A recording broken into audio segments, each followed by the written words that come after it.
বাংলাদেশের প্রথম ক্রিকেটার হিসাবে টেস্টে ফিল্ডিংয়ে বাধা দেওয়ার অভিযোগে আউট হলেন মুশফিকুর রহিম।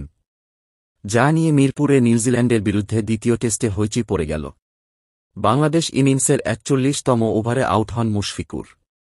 কাইল জেমিসনের একটি বলে রক্ষণাত্মক শট খেলার পর সেটি ডানহাত দিয়ে সরিয়ে দেন মুশফিকুর। নিউজিল্যান্ড তৎক্ষণাৎ আউটের আবেদন করে।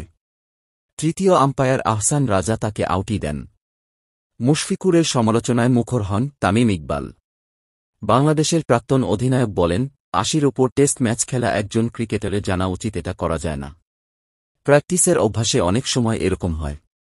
নেটে বোলারকে এভাবে বল ফেরত দেওয়া ব্যাটারদের রেওয়াজ।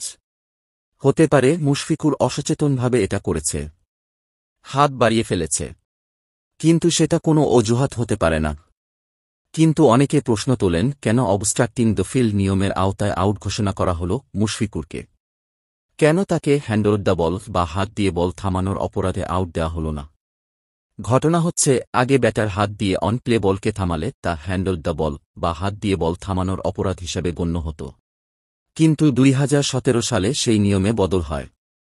এখন হ্যান্ডল দ্য বল বা হাত দিয়ে বল থামানোর অপরাধকে অবস্ট্রাক্টিং দ্য ফিল্ড বা ফিল্ডিংয়ে বাধা দেওয়া হিসাবেই ধরা হয়। যেভাবে বাংলাদেশের তারকা হাত দিয়ে বলটা আটকে দেন, তা নিয়ে হাসাহাসি শুরু করেছেন নেটিজেনরা। আবার ক্রিকেট বিশেষজ্ঞরা প্রশ্ন তুলেছেন যে, এত অভিজ্ঞ খেলোয়াড় হয়েও কিভাবে এরকম শিশুসুলভ ভুল করলেন বাংলাদেশের তারকা।